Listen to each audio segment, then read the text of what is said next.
So it's been an entire year since we first moved in to our wonderful tiny house. We've written down a couple of, well, not so much questions, but kind of like topics that we think are quite relevant to our experience with living in the house. So we're just gonna reel those off. Becky's gonna read them out, and I think we're just gonna collectively answer the questions, and I hope you find it interesting. What do we love about the house? Just to kick us off with a nice one. I can stay here more often, I guess. Oh yeah, that's a nice one. Yeah, because I don't have to go to work anymore because of the financial implications of being in a house. Implications, is that the right word? Yeah. But because our costs are much lower than they used to be, I no longer have to go to work, which means that Joss can come here more, and yeah. And recently we moved to a space that's much closer to Joss. It's even closer as well, so yeah, Joss gets to spend more time here, and that's a very nice thing you love most about the house. Yeah. I like that one. So the thing I love most about the house is that I can clean the entire house in about 2 hours from top to bottom, and yeah. The thing I love most about the house is that it's cozy. Cozy. It feels really cozy when you're sitting on the sofa, it feels really cozy when you're in bed, and it's just really like simple and cozy. Yeah. Where did you get the house from? So we bought the house from a company called Tiny Eco Homes UK. We'll put the link in the description. Yeah, we'll put the link in the description. And for a honest 1 year review of the house, I suppose, I don't really have anything negative to say about it. Yeah, and we can do these reviews like year on year, because obviously things change each year, but after 1 year, it's definitely worth the money. Yeah, so it's quite a big initial investment buying the house, and we were like, I suppose anybody that's going to buy a house like this, a bit, I don't think we were like skeptical, but we weren't really sure how it was going to hold up. But having lived in here for the entire year, like, I can honestly say that we couldn't have been happier with the house. What's the worst part about living in a tiny house? I think Joss can go, okay. Having a really small room. Okay. Having a small bedroom. Well, because we all just live in one room, basically. There are just like wall dividers. Yeah. So it's not even really a room. This is just one room. And then we it's have very some small. Dividers. It's quite easy to stub your toe. Yeah. And bang your head. Bang your head. Banging heads and Yeah. stubbing toes. And like bang your hip on a corner, or like... I just ready for my water. That's fine. Oh, Yeah, I've done that loads of I times. suppose that's a bit annoying that it's quite easy to stub your Yeah. toe. I suppose the other thing is, if you're feeling really tired and other people are still awake doing things. Yeah, that's one of the big things. I think that because the house is almost as one, if one person is like really tired, they can't just go to bed and go and rest, because that's like why you're in the van. you're all so I do close to that- each other. I do that with my AirPods in. So Yeah, I'll go to okay. bed like with my AirPods. I'll listen to something or watch something with my Yeah. AirPods if I just need some privacy. Oh, not privacy, but sorry, if I just need some calm time. That's like why alone I time. go in the van, isn't it? Yeah. Yeah, and then if Joss is upstairs playing Xbox, then we can hear everything he's doing. So there's no way to kind of like not escape each other, but kind of like the noise of each other, and I don't know. How do you go to the toilet? Okay, well, in simple terms, we have a composting toilet. Well, I say composting toilet, it doesn't really compost anything. It's essentially a toilet that separates liquids and solids, and the liquids just drain into the ground. But our solids, it's essentially a bag and a bucket job. So we do our business in the bag, in the bucket, put sawdust in it to like soak up any moisture or anything, and then when it fills up, you just bag it up, throw it away, and put a fresh bag in. So we also have always and still do have access to a proper toilet. I mean, conventional they're both toilet. proper toilet, conventional toilets. Yeah, a conventional toilet in the house, Yeah. and we always did when we were on a campsite as well. So Yeah. we do use that as well. What was it like living on a campsite, Joss? Me? Yeah. Did you like it? Yeah, because it was easy to play football and stuff. Okay, yeah. So just like the big open space of the campsite, and also that there were like, it was quite fun, wasn't it? There were kids and Other kids there, yeah. I used to really like the community aspect of being on a campsite.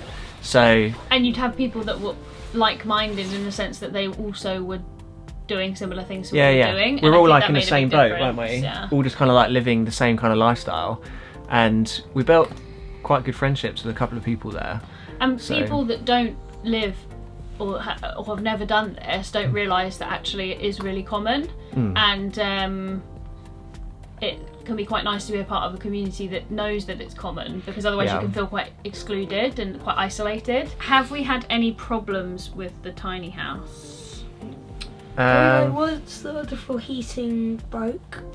Yeah, so we've had a couple of issues which have all been resolved, so nothing major, no leaks in the roof or anything like that. Mainly when we first got the house, we had a couple of things go wrong, didn't we? But they all kind of got fixed. So our underfloor heating, that stopped working, and we had that replaced. In the middle of winter? Yeah, just after Christmas last year. It wasn't just after, was it? Yeah, it was just 28th, before, wasn't it? 28th December. Oh.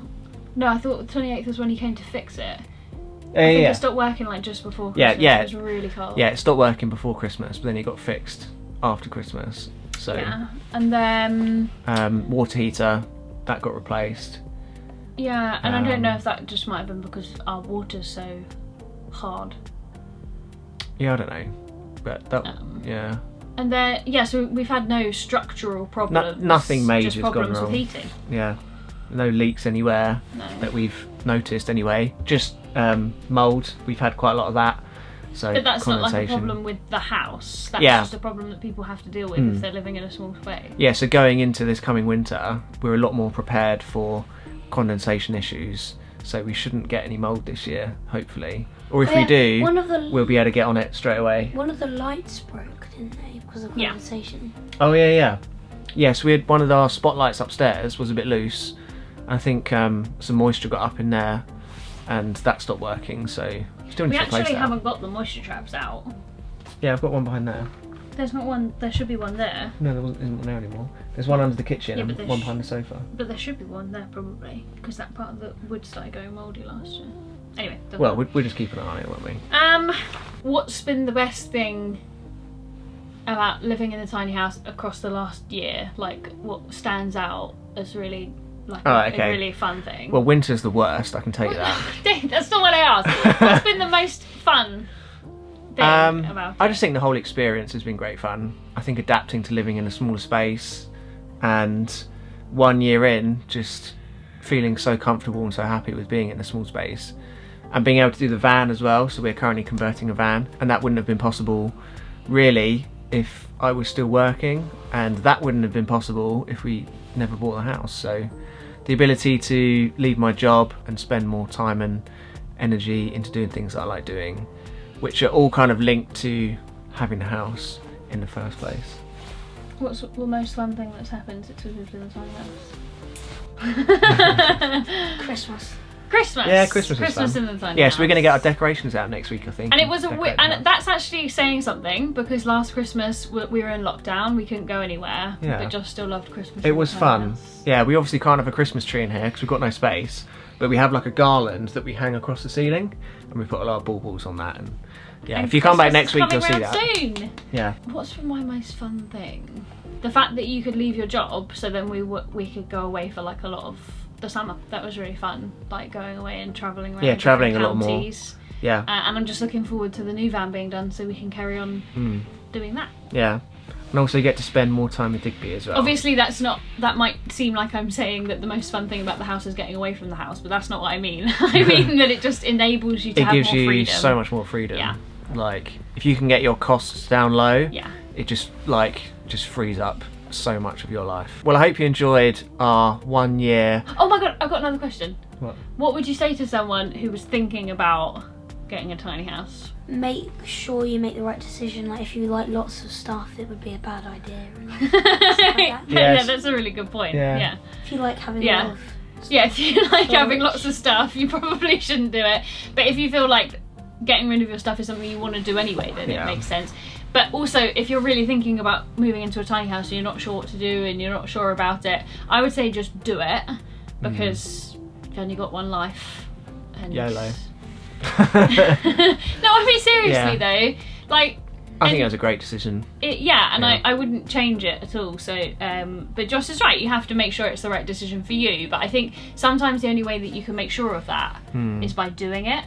So I would say put some thought into it, but also sometimes you just have to take the plunge and do it. The way I look at it is there's a lot of people in this world that live in tiny spaces. It's very true, yeah. And they live in lots of different spaces, and they have lots of different toilet setups, and they have lots of different experiences. They might live in so many different environments. And I think we have this one set way of, particularly in England and maybe in other developed countries, to have this one set way of thinking of what a house looks like. But actually, across the world, houses are super different everywhere, or your home is super different everywhere. So it's not that. It's not drastic. No. It's not extreme. I just think it just makes sense, really. Next time, I think we're going to be. Well, we're going to do some more work in the van, but we're also doing our Christmas decorations. Oh yeah, some more next week.